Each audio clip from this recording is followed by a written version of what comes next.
Tonight, before the snow has fully claimed the fields, you step into a small medieval village at the first true edge of winter. The roofs are silvered. The cart ruts are stiff with frost.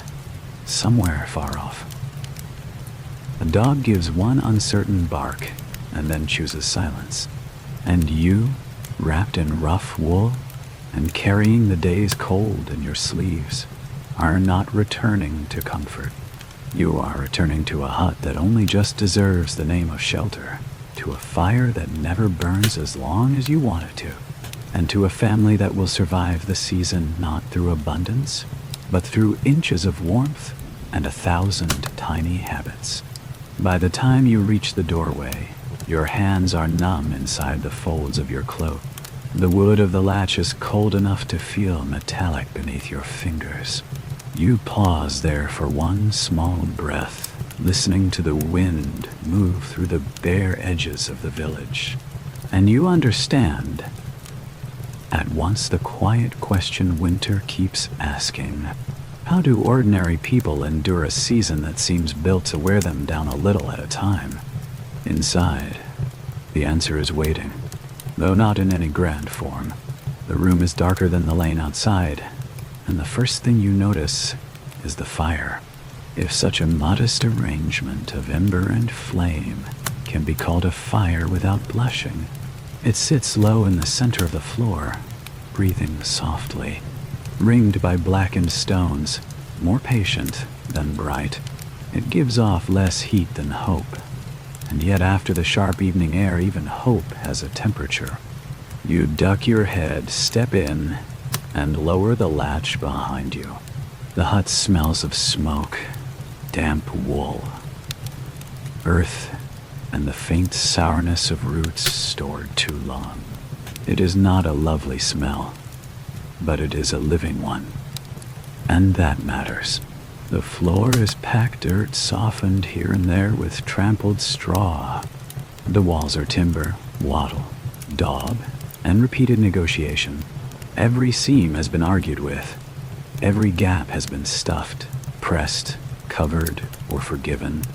Overhead, the rafters are dark with years of smoke, and from them hang little bunches of drying herbs that shift whenever the warmer air rises. You are not a lord. There is no carved bedstead waiting for you, no chimney obediently drawing away the smoke, no heavy curtain, no feather mattress, no generous fur.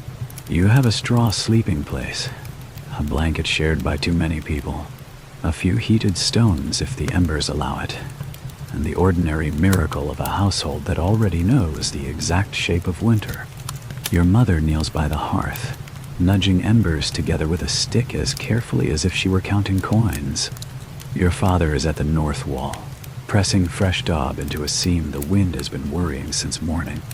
One of your younger brothers is half asleep already, cheek on the rolled sheepskin, boots still on. In the far corner, a chicken has found a warm patch of floor and is guarding it with the stern confidence of a creature who has never doubted her own importance. You loosen your cloak. Smoke touches your eyes and climbs toward the roof in a slow gray ribbon, hanging there beneath the thatch before slipping out where the house permits it. In summer, that smoke would feel like punishment. In winter, it becomes part of the architecture, another layer between your skin and the season. It clings to beams, cloth, hair, skin, and somehow the whole room feels more held because of it. You ease off your wooden shoes and hold your feet toward the embers. Not too near. Everyone here understands the first law of cold weather. A large fire is a brief happiness. A careful fire is a future. Beside the hearth lie 2 flat stones warming by degrees. Later they will be wrapped in cloth and hidden beneath straw or near sleeping feet. Small secret suns for the darkest part of the night. Outside, the wind moves over the roof with a long, dry whisper. It finds some overlooked weakness in the wall and brushes the back of your neck. You turn before thinking. Your father notices and says the gap will be sealed before full dark. He says it in the same calm tone another man might use to promise a feast. Winter has a way of making modest successes sound noble. You lower yourself nearer the fire and let the room gather around you. The hut is not strong in the way stone is strong. It will never command the season. It will not defeat the cold and send it away. Instead, it does something gentler and more difficult. It persuades a small part of winter to behave. That is the first deep comfort of the night. The house does not keep the season out. It simply holds a little warmth in place long enough for human beings to rest inside it. And for now, that is enough. As your eyes settle into the dimness, the room begins to show itself more clearly. The plaster on the wall is uneven, mixed from mud, straw, and manure in proportions that depend more on memory than measurement. Moss has been pushed into the seams between timbers wherever the drafts proved stubborn. A length of old cloth has been folded and folded again, then wedged beneath the door where the wind likes to hiss in after midnight. None of it is elegant. All of it matters. The hearth itself is ringed by stones, black with use. Nearby sits the household pot, round-bellied and soot-streaked, resting a little to one side, as if even it is tired. A wooden spoon stands in it, upright, the handle worn smooth by hands that have stirred the same few ingredients in endless combinations. There is a comfort in seeing the spoon there. It means tomorrow has already been considered. Above you, the herbs turn slowly in the smoky current. Sage. Thyme. A little rosemary saved like treasure. Their fragrance is faint. But when the heat rises just right, it softens the harsher smells of the room. Your mother says herbs do many things. They flavor broth. They settle stomachs. They calm coughs. They discourage bad air and worse spirits. You are not certain about the last two, but you do not argue. In winter, anything that offers to help is granted some respect. Against the wall rests a bundle of straw that will be spread thicker over the sleeping place later. Near it lies a basket with mending in it, a split seam in a tunic, a worn cuff, a sock so thoroughly darned it now appears to exist mostly as repair. On a peg hangs your cloak, still damp at the hem from frozen ground outside. Beside it is the little sack of beans your mother counted this morning and counted again this evening, as though hope might multiply them. It did not. Still she counted. The roof creaks softly.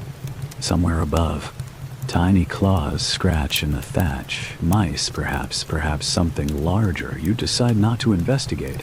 Winter is a season of shared tenancy.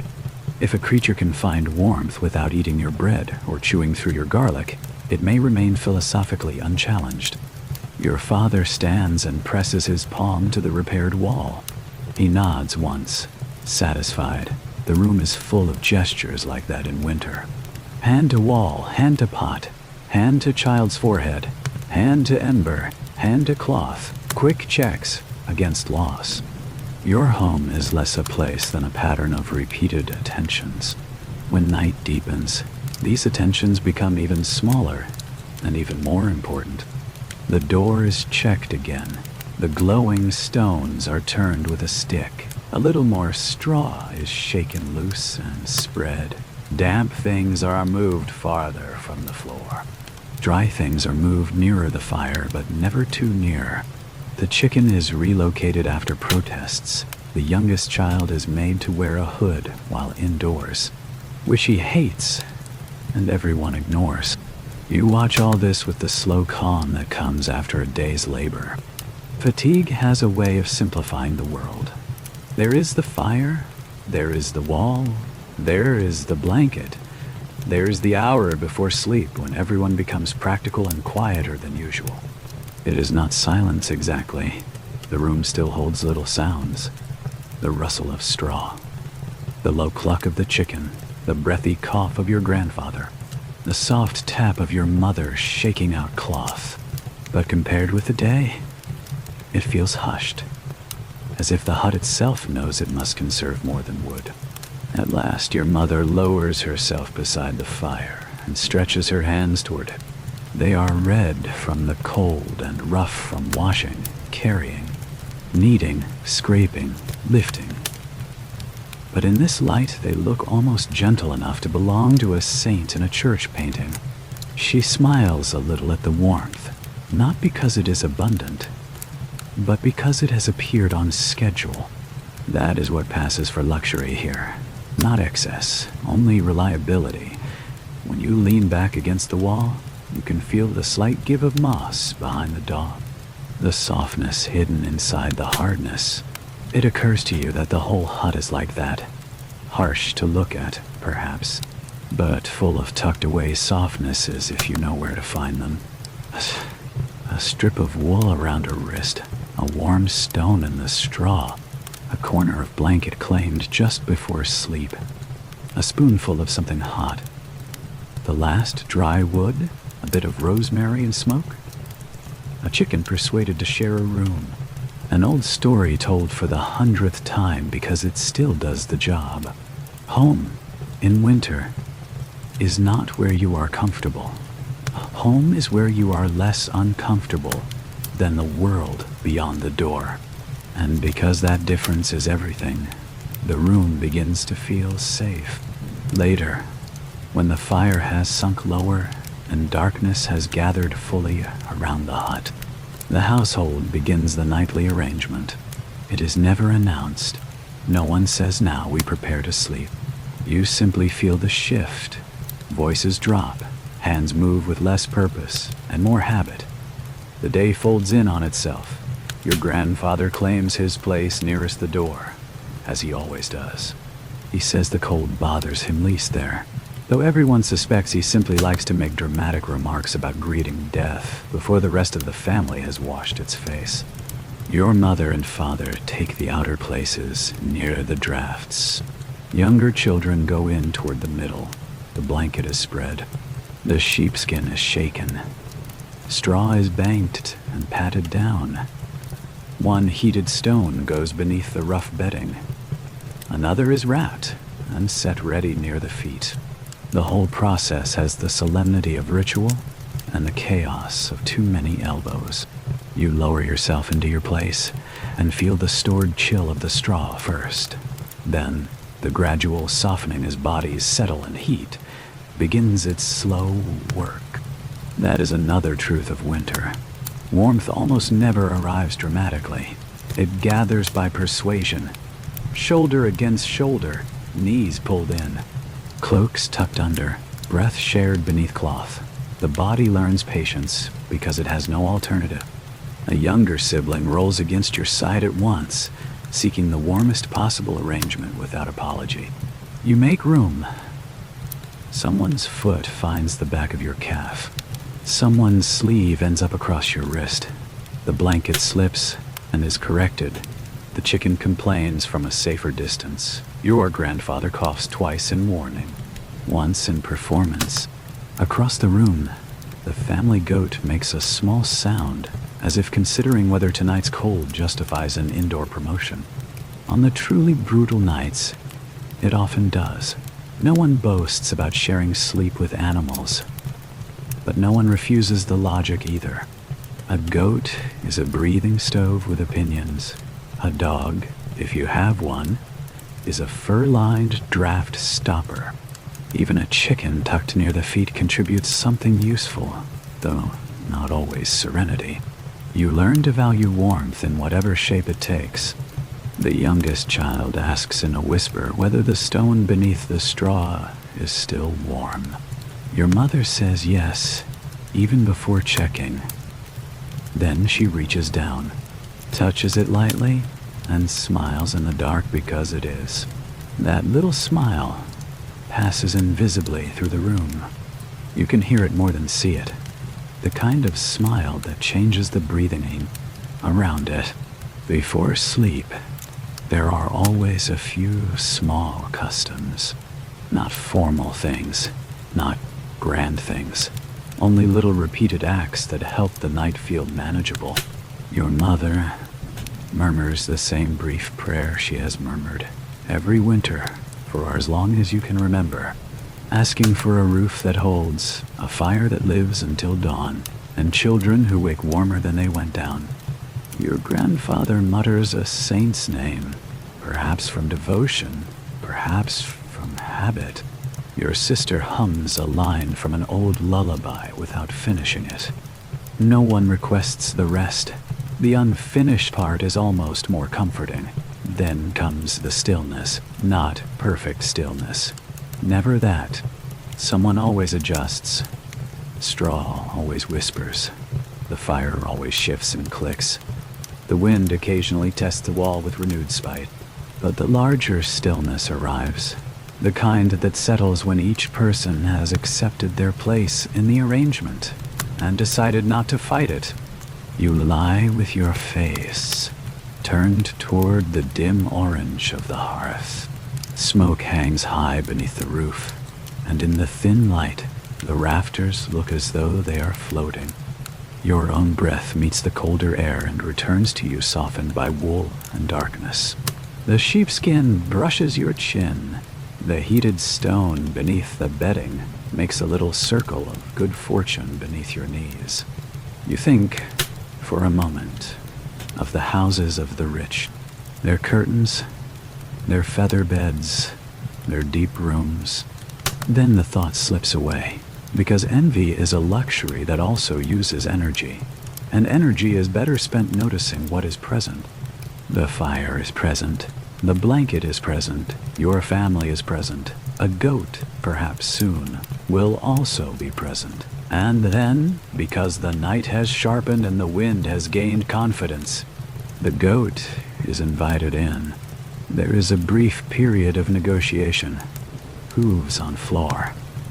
A low complaint. Your father insisting this is temporary.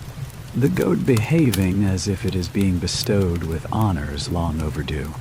At last it settles near the outer edge of the sleeping place, warm and indignant, and the room changes immediately. Not elegantly, but undeniably.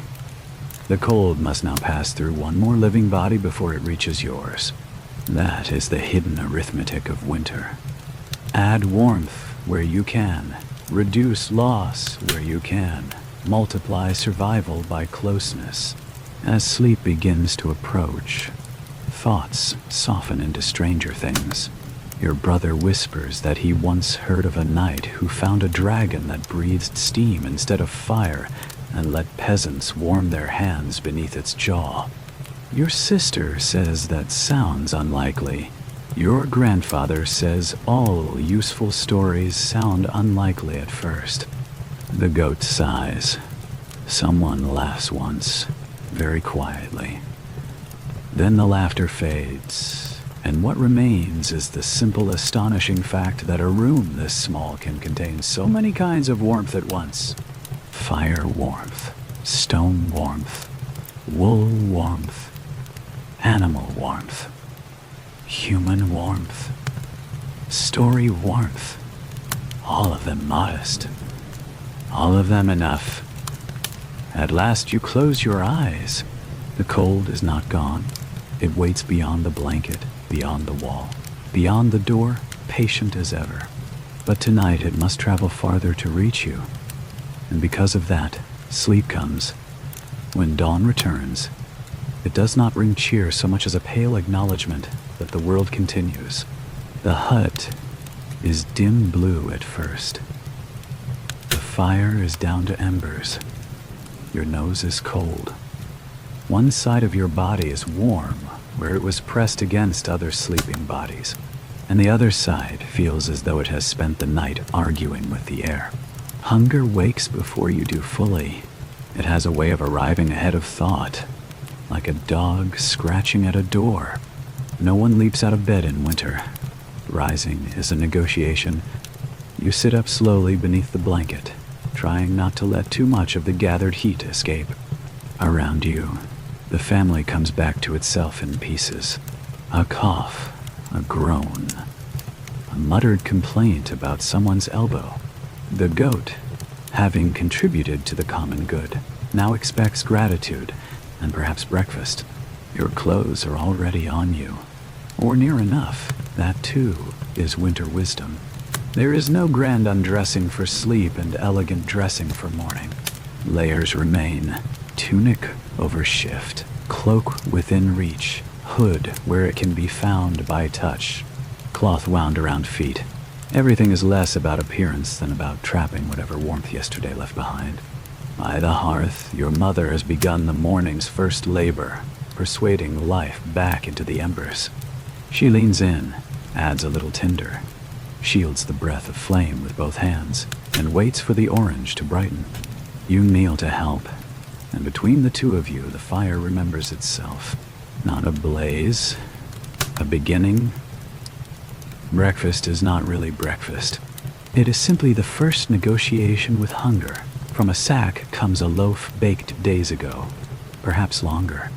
It is dark, dense, and hard enough that cutting it requires commitment more than skill. Your father uses a dull knife and a sawing motion that suggests he is part carpenter. The slices are thick, because thin slices only remind people how little there is.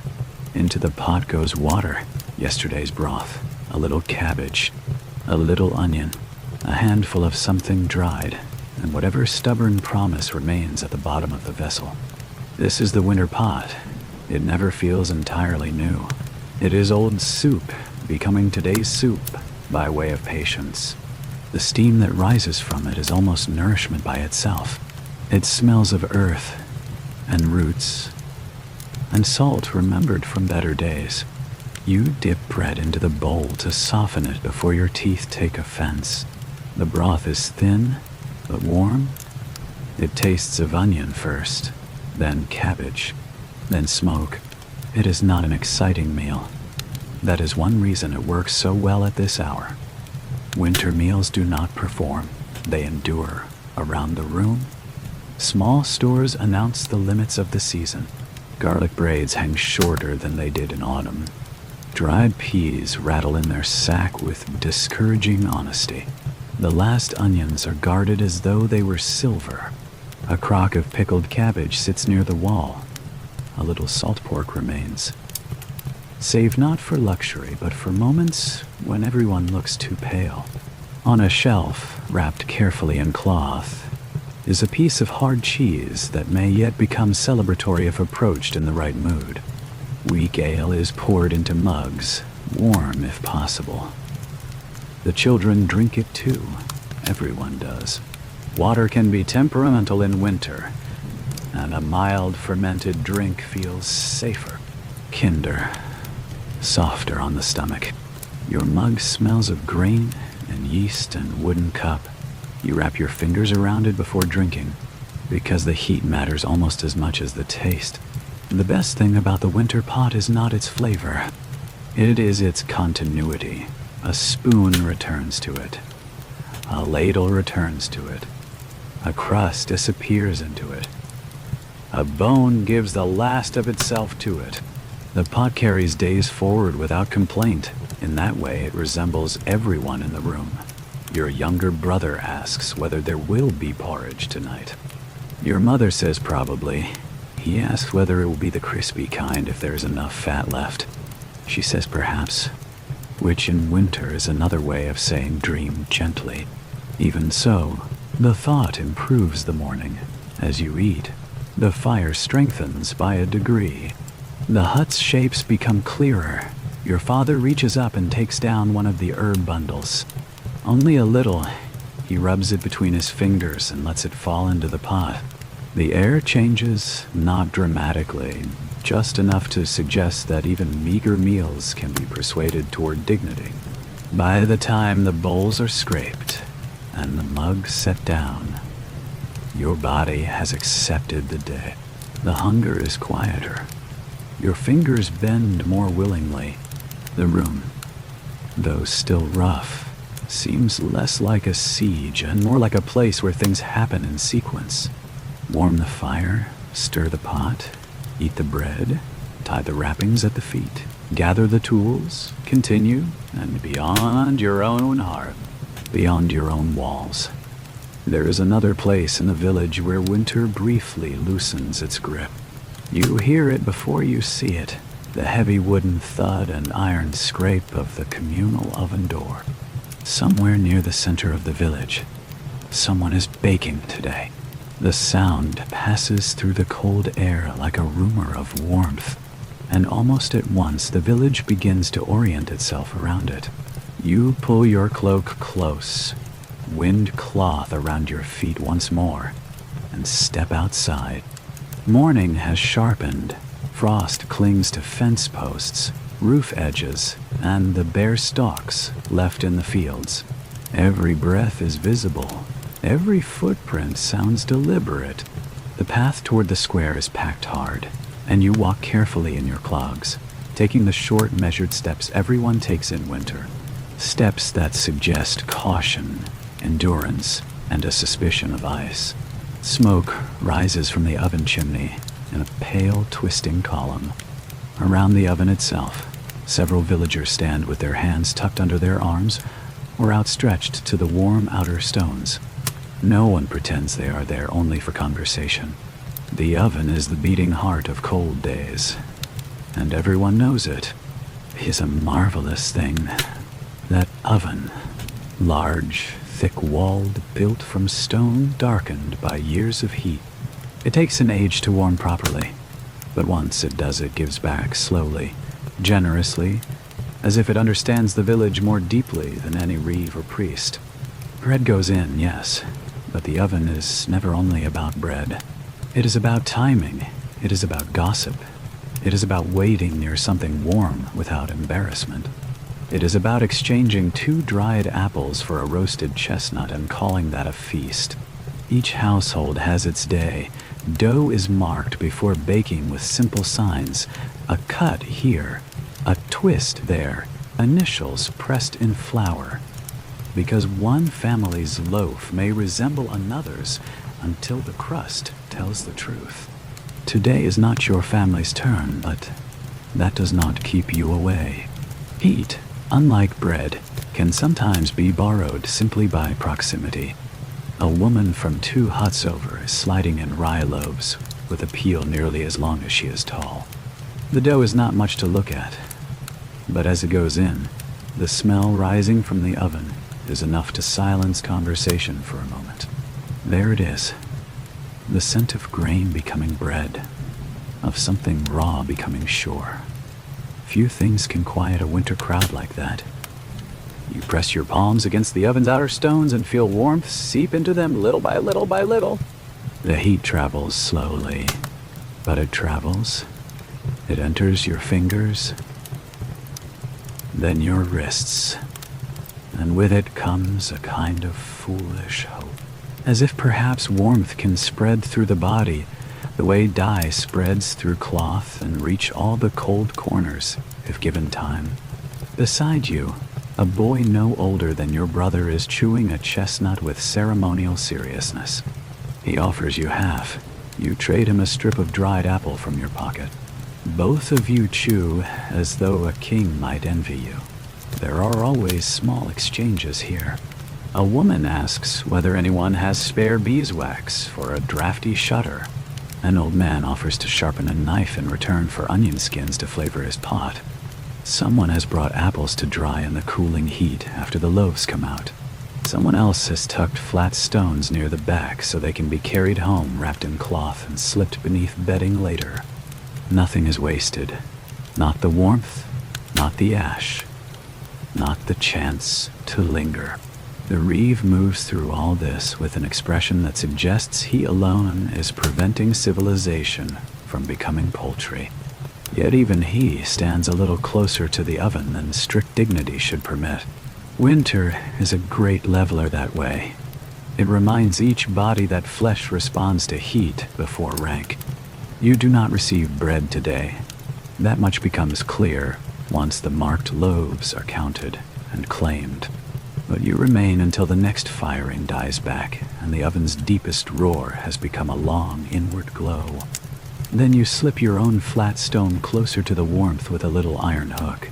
Wait, turn it once, and finally lift it out, wrapped in a worn square of cloth. The bundle is not heavy, but it feels valuable in your hands. It is future comfort. Tonight it will live beneath straw, then near feet, then perhaps under the edge of a blanket if the wind grows unreasonable. As you turn for home, the smell of fresh bread follows you like a teasing spirit, but so does something else. A looseness in your fingers, a little color in your face. The village oven has given you no crust to chew, yet it has still fed you in its own way. That is one of winter's gentler lessons. Sometimes what keeps you going is not food itself, but the borrowed heat around food. The gathering, the waiting, the smell, the stone carried home warm in cloth. By the time you reach your hut again, the wind has found a new way to be rude. It pushes through the side wall in a thin whistling line and stirs the hanging herbs above the hearth. Your father hears it at once, squints toward the sound, and begins assembling the usual remedies. Straw, a little wet daub, 2 lengths of cracked wood, and the resigned expression of a man who has argued with weather for many years, and won mostly by continuing to show up. The walls of your home are not singular objects. They are negotiations renewed daily. Mud cracks, thatch shifts, moss dries, cloth loosens, straw compresses. Winter notices every weakness. So the house must be helped. And helped again. You hand your father a lump of fresh plastering mix. He presses it into the seam and smooths it with the side of his palm. You wedge straw deeper into a corner where the draft has been needling everyone's ankles. Your mother folds an old shift into a thicker roll and pushes it firmly on the bottom of the door. One of the younger children is sent to fetch more moss from the bundles stored high and dry. Even the smallest hands can help a house survive. In one corner, a second low barrier has been built against the worst-facing wall. Bundles, sacks, old wood, turf, whatever could hold still long enough to be useful. It looks improvised because it is. It also works, which is the only beauty required of it. Then there is the matter of the pig. She enters the story every winter as if she invented the season. Broad, stubborn, warm, and smug. She is led inside before dusk on the truly cold days and settles near the hearth with the authority of a minor noble. Today she comes in early, encouraged by a handful of peas and the certainty that no one has the strength to out-argue her.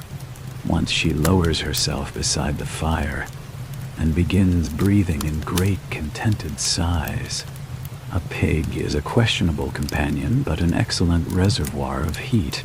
Chickens too serve their purpose. One has taken to roosting above the warmest part of the hut and dropping both feathers and judgment from the rafters.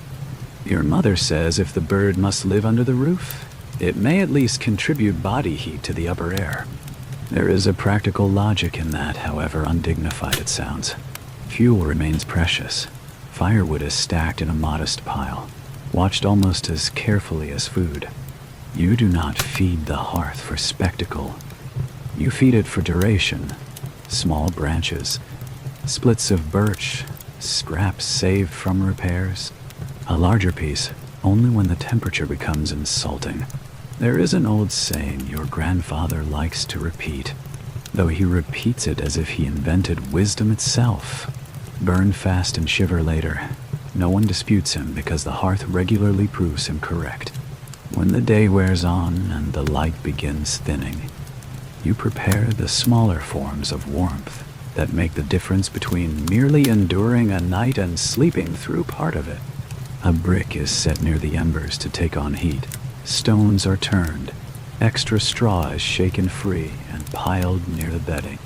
The pig is encouraged to remain exactly where she has landed, which requires no persuasion at all. Someone hangs a heavier cloth over the draftiest corner of the wall. Someone else checks the roof from inside, peering upward for shifting places in the thatch. It is astonishing how many living things and humble materials combine to create the feeling of shelter. Mud, Moss, straw, wool, smoke, a pig, a goat, a chicken, a banked fire, a wrapped stone, a door blocked with cloth. Taken separately, each is unimpressive. Combined, they become winter strategy. By evening, the hut feels fuller than it is. Not larger, fuller. As though warmth itself takes up space and has come to sit among you. The pig breathes by the hearth. The goat knocks once against a board and settles. The fire mutters softly to itself. Your father presses a final hand to the repaired seam and nods. Your mother hangs the dampest cloth nearest the heat. The walls hold for tonight. The house has answered the weather. And because it has answered well enough, the next task is simply to continue living inside it. Winter work begins before you would choose it and continues long after you would stop. The fields are resting beneath frost, but that does not mean you are. It only means the labor changes shape. Much of it comes indoors now, and so the hut fills not only with people and warmth, but with the rhythm of ongoing usefulness. You begin with grain.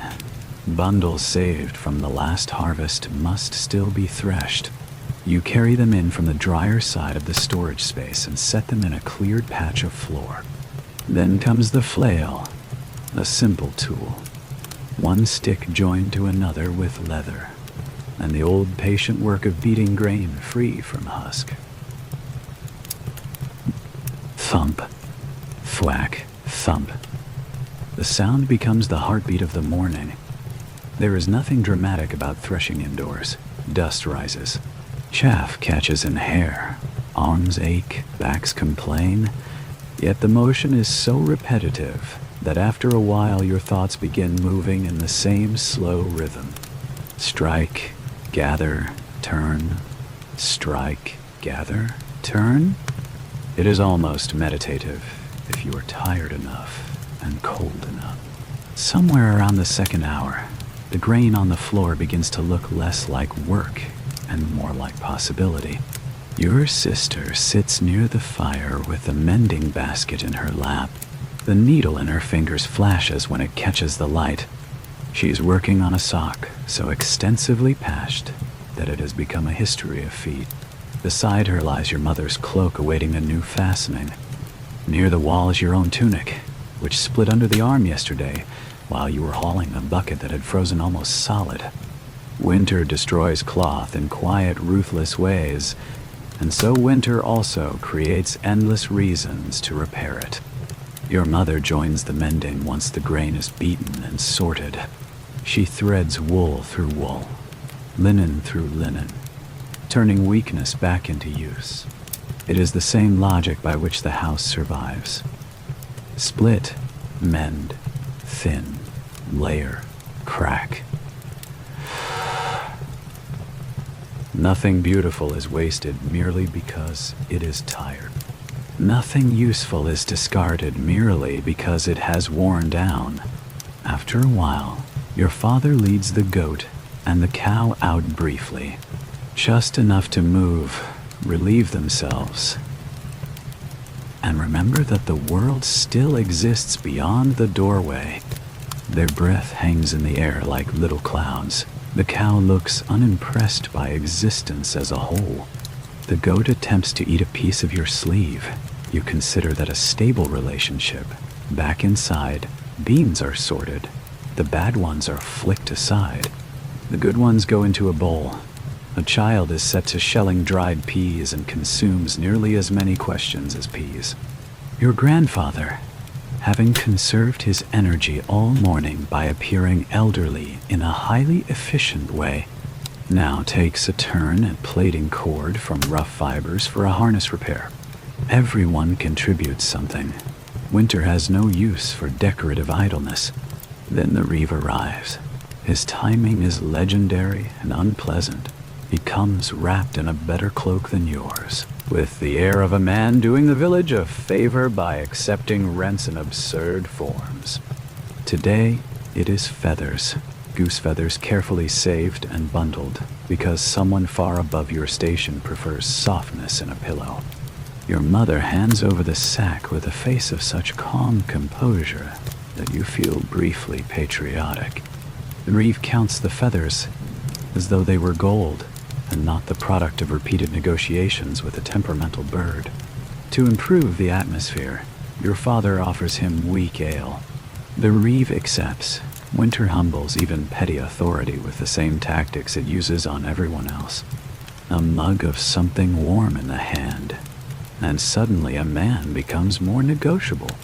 When he leaves, carrying enough feathers to stuff a saint's cloud, the room exhales. Work resumes. Your mother laughs once, dryly, and says if nobility requires so much softness to sleep, they should try being colder. No one disagrees. By midday, there is a pause. Not because the work is done, but because the body insists on being noticed. You gather near the hearth, bowls in hand again, and take broth, barley, the end of a loaf, perhaps a slice of onion if fortune has momentarily smiled. The warmth is not lavish. It is simply present at the exact hour it is needed. This pause is one of winter's quiet treasures.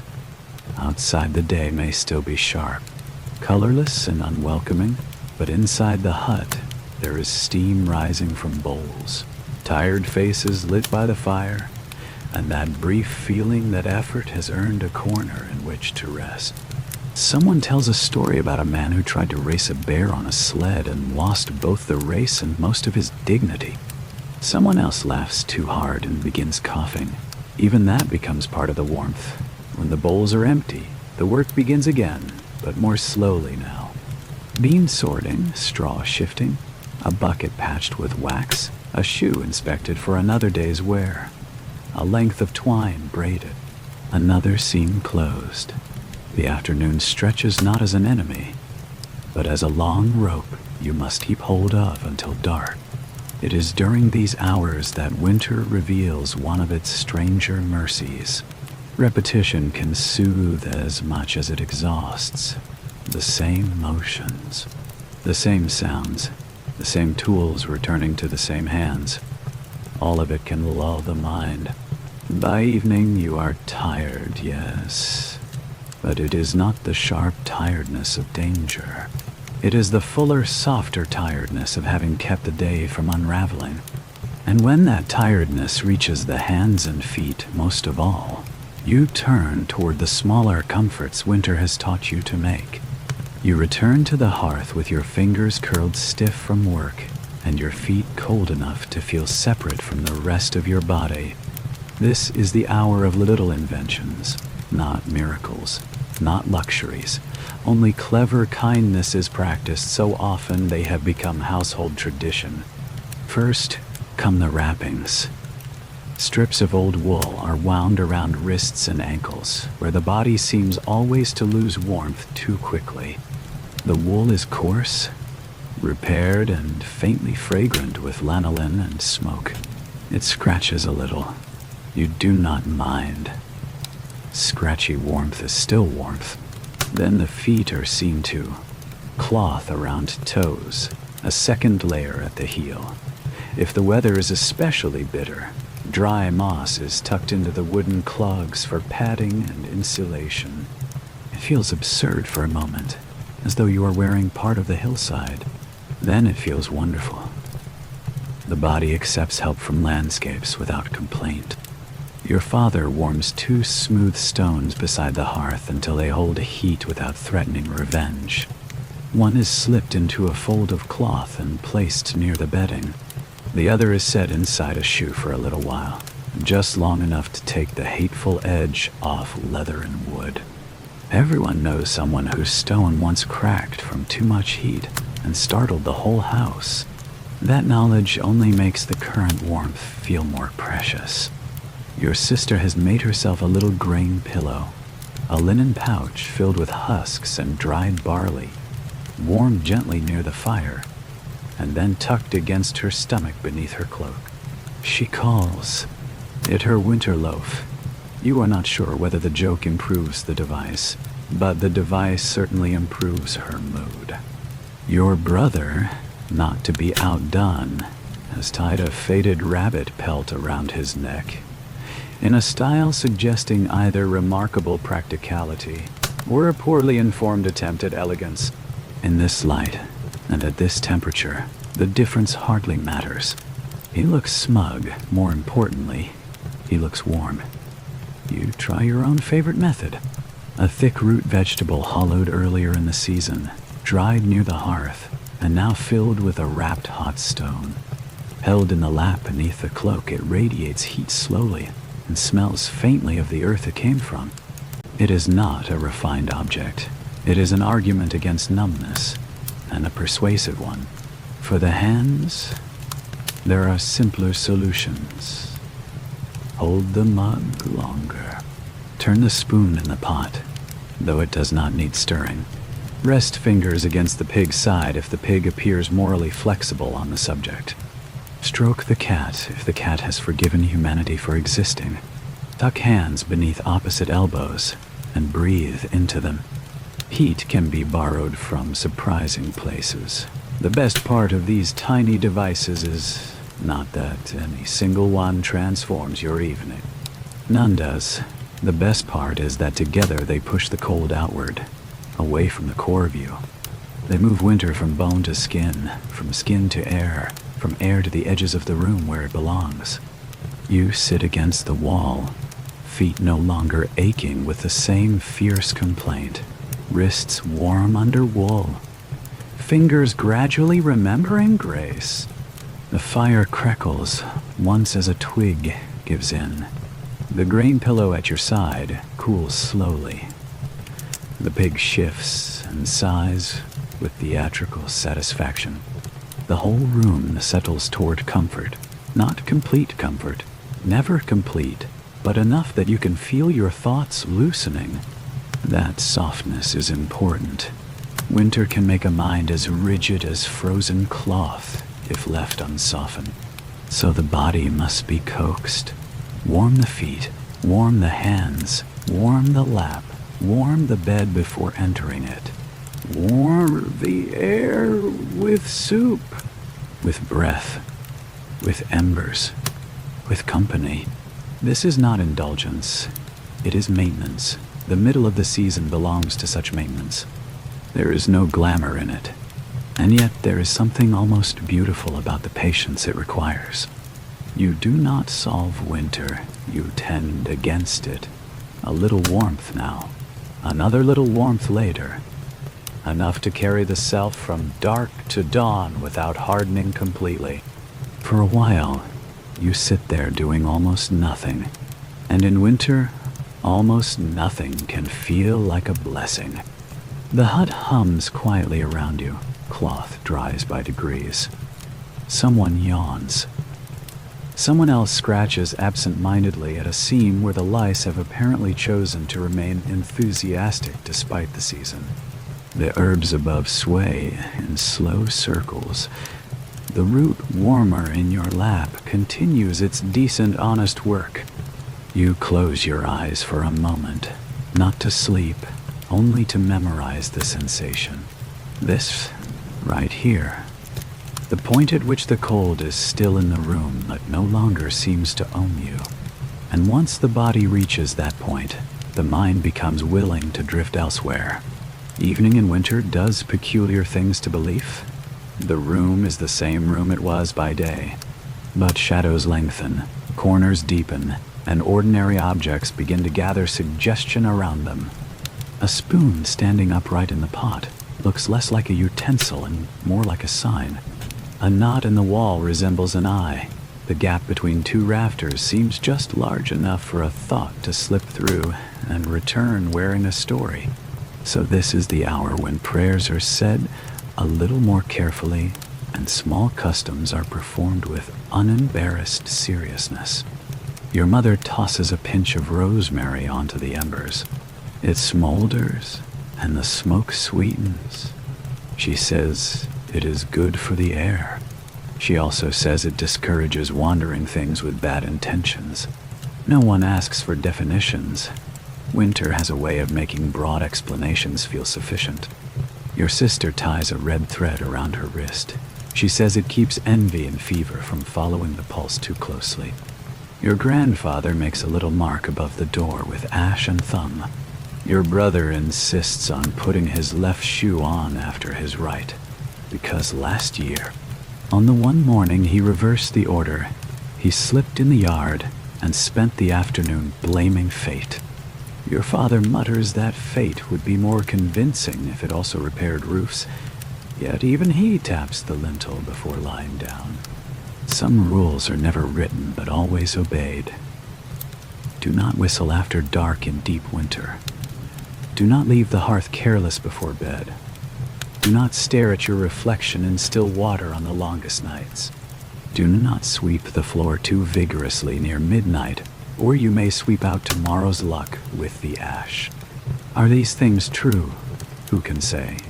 But they give shape to the dark, and shape matters. On the windowsill sits a little object your youngest sister made from wax and scraps of wool. No more than a doll, really, but placed there with full gravity as if it were a guard. It is meant, she says, to confuse any unwanted thing that comes near the house. It may pause to inspect the doll and decide your family is already occupied by sufficient strangeness. Your mother did not laugh when she set it in place. That is one of the kindest things about winter belief. It allows small people, small dignities. Your own habit is simpler. Before sleep, you tuck a tiny cloth pouch beneath a straw pillow. Dried herbs, a button, a feather, and a smooth pebble from the stream taken months ago when the water still moved quickly and without ice. You cannot say exactly what the pouch does. That is part of the point. It holds the possibility that not every protection must be practical to be real. Stories help too. Not formal tales always. Sometimes only warnings dressed as folklore. Do not answer. A knock that comes after the fire has been banked if no footsteps preceded it.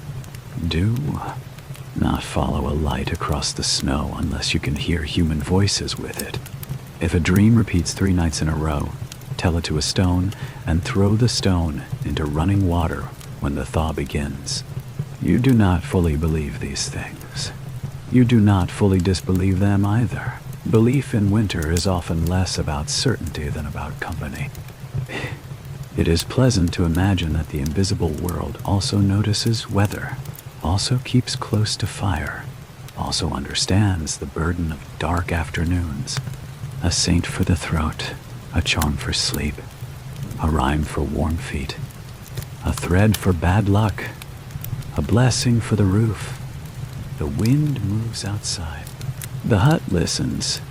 You sit with your little pouch in your hand and feel not safer exactly, but steadier. The dark no longer feels empty. It feels populated by rituals, habits, words, said in low tones by countless people before you. That continuity is a warmth of its own. Your mother says once more to bank the hearth well. Your father does. Your grandfather says if old frost spirits do exist, they are probably too tired to bother decent households. Your sister tightens the red thread on her wrist. The chicken mutters from the rafters. The pig snores in a way that suggests supernatural confidence. You smile without opening your eyes. Whether the charms work or not, the heart has already begun to settle. And when the heart settles, the body becomes easier to heal. Winter coughs are never far away. A throat roughened by smoke. A chest heavy with cold air. A nose turned red enough to look permanently offended. These are familiar visitors in the season. So the evening often bends, gently and without panic, toward remedies. Your grandmother, who trusts no season and many roots, begins with nettles. Dried now, but still mean in spirit. They are warmed slightly, and brushed briskly against a forearm or calf to wake the blood. It stings, then it glows. She nods as if the body has finally agreed to cooperate. For the cough, there is mustard paste on cloth, laid warm across the chest. For the throat, there is a little syrup made from stewed apple and sage. For sore feet, vinegar. For a headache, willow bark tea if any remains. For lungs that sound too full of winter, goose fat rubbed into the breastbone with surprising tenderness. Whether each cure works in the strictest sense is difficult to know. What is certain is that every cure includes touch, warmth, patience, and the message that the sufferer has not been abandoned to discomfort alone. You hold a mug of warm small ale in both hands while your mother stirs the last of the evening broth. The drink is mild enough for the young and the old alike, but warm enough to feel medicinal even when it is not. Steam brushes your face. The taste is grainy, faintly sour, familiar. It does not excite the mind. It lowers it, gently, like a blanket being drawn upward. Your father says the secret with evening drink is to stop before the body is made to regret its own comfort. Too much, and the frozen yard will have to be visited in the middle of the night. Too little, and the thoughts keep rustling long after the blanket is pulled up. He speaks with the authority of a man who has tested both errors. Near the bedding waits the large clay vessel reserved for nighttime necessity, the sort of practical object winter teaches everyone to respect. It sits quietly by the wall with a chipped rim and a painted flower. No one remembers adding. In warmer months, a thing like that might invite embarrassment. In deep winter, it is simply mercy made from clay. You drink slowly around you. The room leans toward drowsiness. The fire is lower now, not dying, only folding in on itself. Shadows soften and stretch. The herbal pouch is already beneath your pillow. The wrapped stone has been moved closer to the bedding. The pig makes a sleepy sound that rises and falls like a second. Ruder lullaby die? Your brother, already halfway into dreams, murmurs something about clouds being made from sheep who wandered too high and forgot the way down. No one asks him to explain. This is the soft collapse of evening. Not a drop, not a surrender, only a gradual lowering of edges. The body loosens. The room blurs. The tasks of the day stop lining up in the mind and begin floating past one by one. Bowl, flail, beam, seam, ash, thread, straw, breath. None of them can ask anything more of you now. A cough still lingers somewhere in the room. A throat is still rough. A chest still carries the season more heavily than it should. Yet all of it feels more manageable inside the hush the house has made. Remedies are often half cure and half permission. Permission to stop moving. Permission to be tended. Permission to grow quiet before the problem is entirely solved. You finish the last of the ale and set the cup down near the hearth. Warmth lingers in your chest. Not enough to dazzle. Only enough to make the darkness friendlier. Your mother lays a folded cloth near your neck in case the cough returns. Your grandmother tells the youngest child that dreams are lighter when feet are kept warm. Your father checks the door once more. Nothing dramatic happens. That is one reason the hour works so well. The world has not improved. It has merely softened. And then, in the depth of winter, just when the season begins to feel endless in its own repetition, a different mood arrives at the village. It announces itself not by temperature, but by anticipation. A brighter way people carry wood. The fiddler walking with greater purpose. Someone saving a better crust. Someone else trading for a little spice. By dusk, the message is clear. Tonight there will be a gathering on the frozen river. You go wrapped in every useful layer you own. The night is sharp enough to make stars look brittle. Torchlight swings along the path in small orange circles. Ahead, the river lies flat and pale beneath the moon, and on its thick winter skin. The village has dared, for one evening, to build cheer. Tables have been dragged out and steadied with wedges of ice and wood. Candles burn in hollowed turnips. A fire pit has been dug and banked in a snow wall, so the wind must argue with it from above. The fiddler stands near it, rubbing his hands and testing a string. Around him, the villagers gather, bundled so thoroughly that everyone seems half human, half blanket. There is food, though no one would call it extravagant. Bread, dried apples, a little smoked fish, perhaps eel, perhaps something pretending to be eel after a dark enough roasting. There is cider in one jug, ale in another, and a rough birch wine that tastes both medicinal and irresponsible. A woman from the next lane has brought little cakes of oat and fat browned on a griddle. They vanish instantly, which is the highest form of praise. The mood itself is the richer feast. People smile with their shoulders before you can see it in their faces. Breath rises in laughter clouds. Children drag sleds toward the nearest slope, as if fear were a summer invention. One sled is made from a plank, another from a broken shutter. A third appears to involve more confidence than carpentry. All are embraced equally. You take your turn because refusal would mark you either ill or dull, and you are neither tonight. Someone steadies the sled. Someone else gives it a push. Suddenly the slope takes you. The cold tears at your face, and for a handful of bright, brief seconds the world is only speed, moonlight, scraped runners, and the wild astonishment of movement in a season so often defined by resistance. Then the sled tips, the snow rises to meet you, and you land laughing with a mouthful of winter. Your dignity remains somewhere farther up the hill, but your spirits come away improved. Back at the fire pit, the fiddler has begun.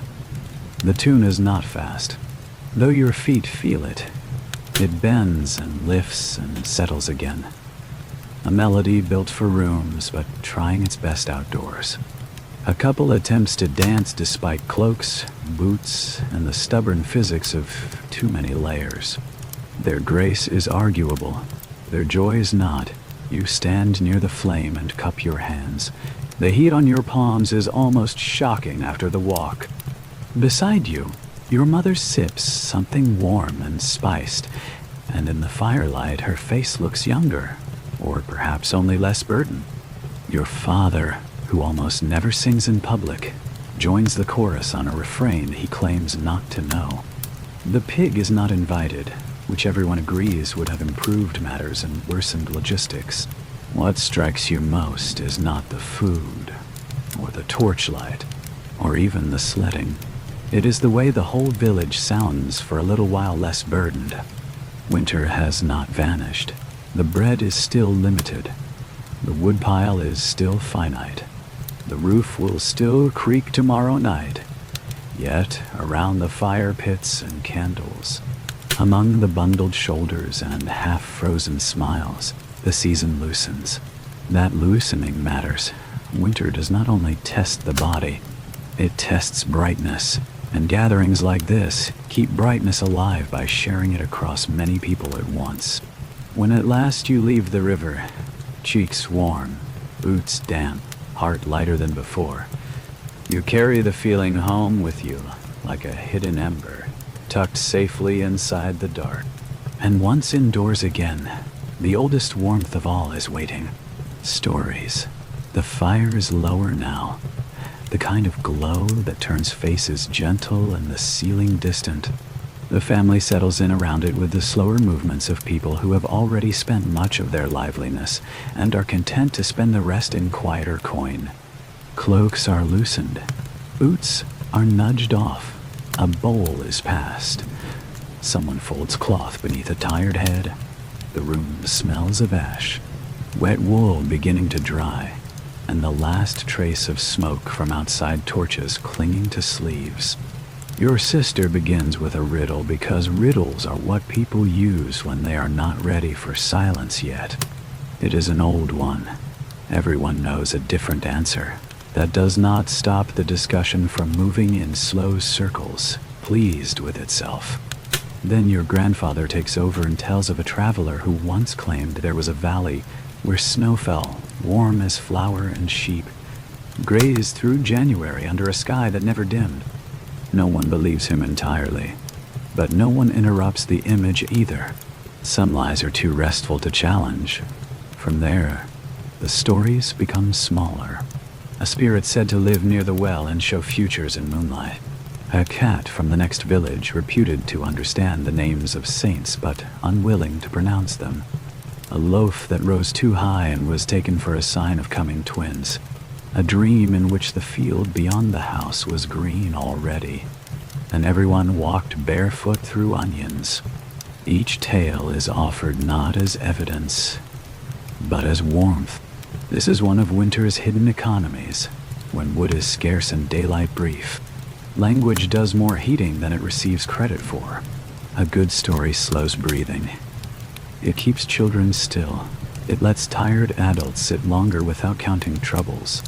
Turns darkness from emptiness into atmosphere. You listen with your chin on your knees. The fire clicks. The pig grunts in sleep. A child yawns halfway through an impossible tale and falls asleep before the ending. No one wakes him to hear it. Another child insists she heard a fox laugh once. Your father says that was probably him after weak ale. Your mother says his laugh has never sounded so graceful. Even the goat seems to approve. The room drifts, not abruptly. Gradually, words lengthen. Pauses grow comfortable. One by one, people begin leaving the edge of conversation for the edge of sleep. Your grandfather's voice lowers until it becomes more hum than speech. Your sister pulls the blanket higher. Your mother reaches without looking and tucks a fold of cloth around your brother's shoulder. The fire shrinks but does not abandon you. Outside, the season is still severe, yet inside, stories have done what walls and embers alone cannot do. They have softened the mind enough that the dark no longer feels hostile. It feels inhabited by memory, by voices, by familiar nonsense, by old patterns of reassurance. Days pass this way, not quickly, but not without shape. Cold morning, work, soup, mending, fire, belief, sleep, then again and again.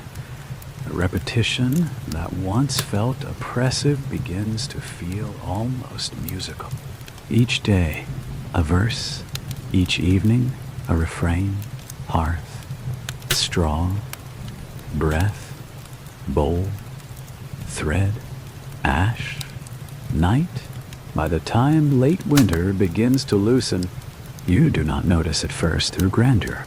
There is no trumpet from the hills, no sudden rush of birds.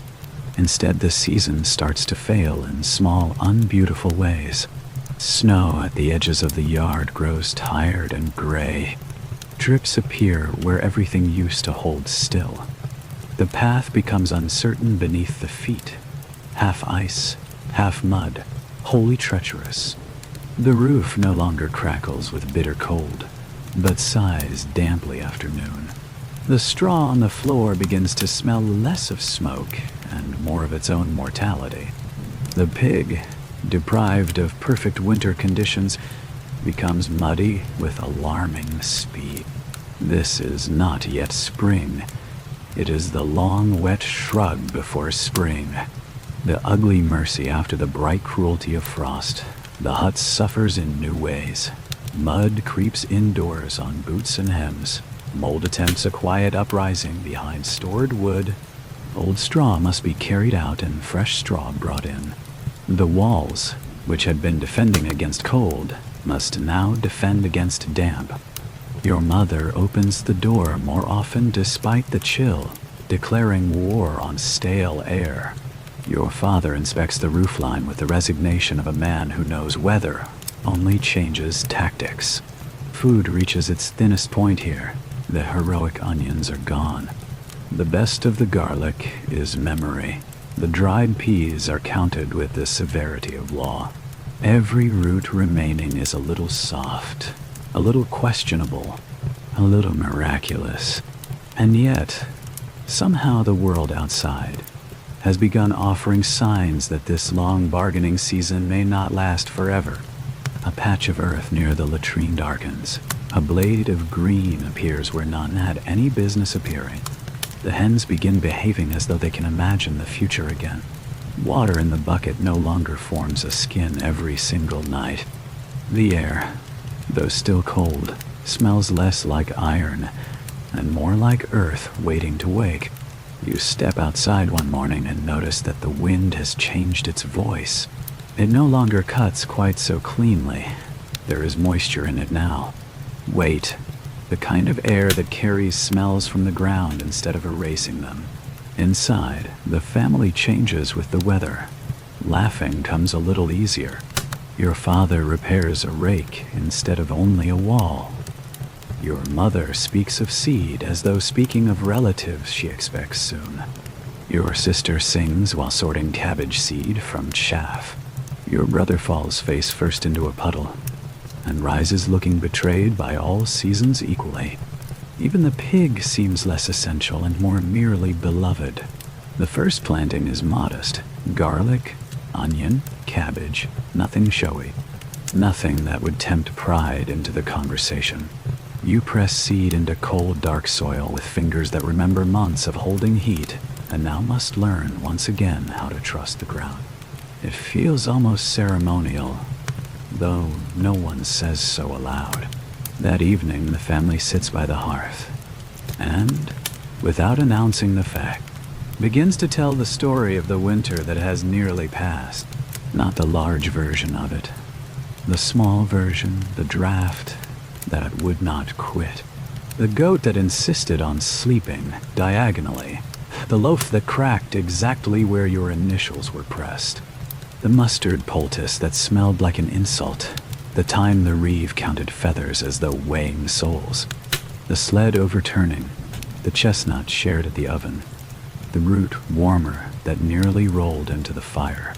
Your grandfather claiming the best place by the door in order to negotiate with death, if necessary, and mostly snoring instead. As each thing is recalled, it changes. Hardship becomes anecdote. Discomfort becomes family language. Fear becomes ridiculous in hindsight, though not at the time. This too is survival, not merely reaching the end of winter, but being able to hold it afterward without letting it harden permanently inside you.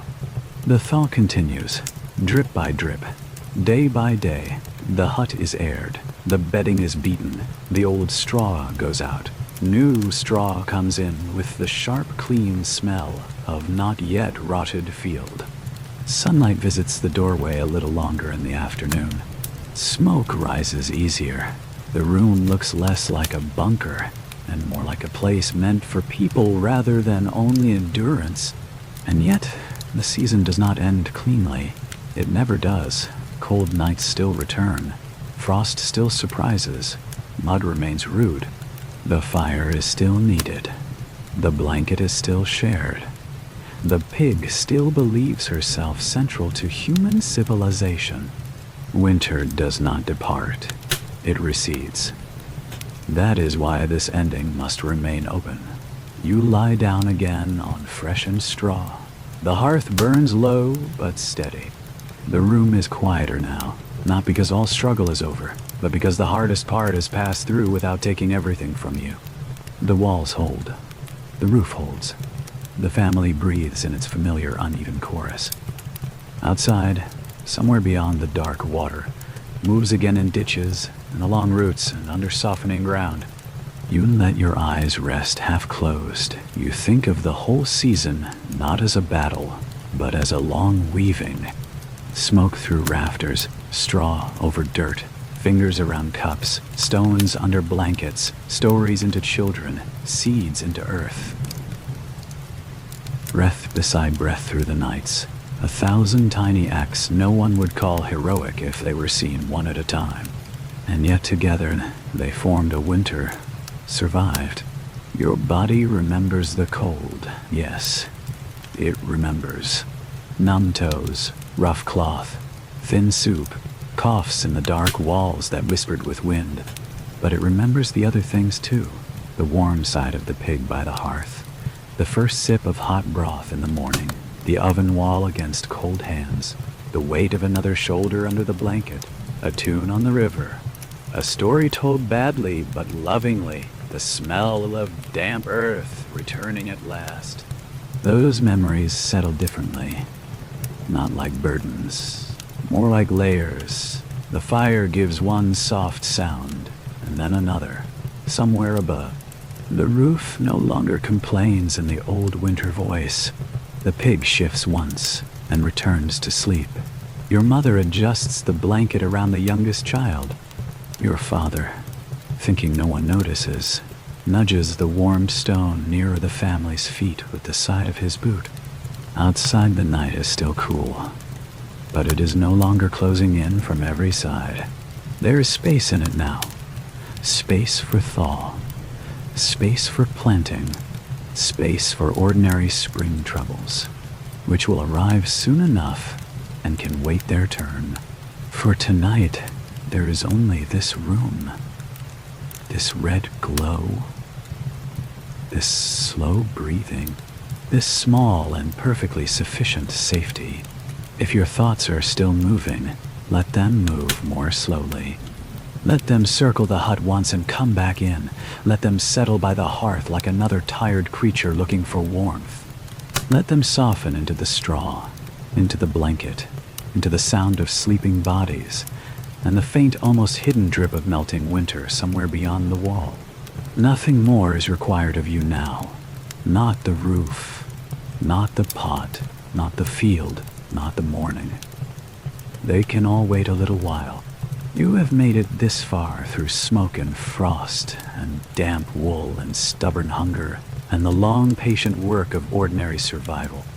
You have done it without ceremony, without triumph, without anyone blowing a horn for your endurance, which is perhaps why it feels so deeply real. The hut grows softer around you. The glow behind your eyelids lowers. The last sounds of the house become smaller and smaller. A faint shift in straw, a low settling board, a hidden drop of thaw somewhere beyond the wall. Then less than that, so let the village fade. Let the fields fade. Let the whole long winter drift outward into the dark, where it can trouble you no more tonight. Stay with the ember. Stay with the blanket. Stay with the steady breathing gathered close around you. And little by little, with the fire low, and the room holding, and the season at last beginning to ease its grip, you drift where the others have already drifted. Beyond the stories, beyond the weather, beyond the patient labor of the cold months, into sleep.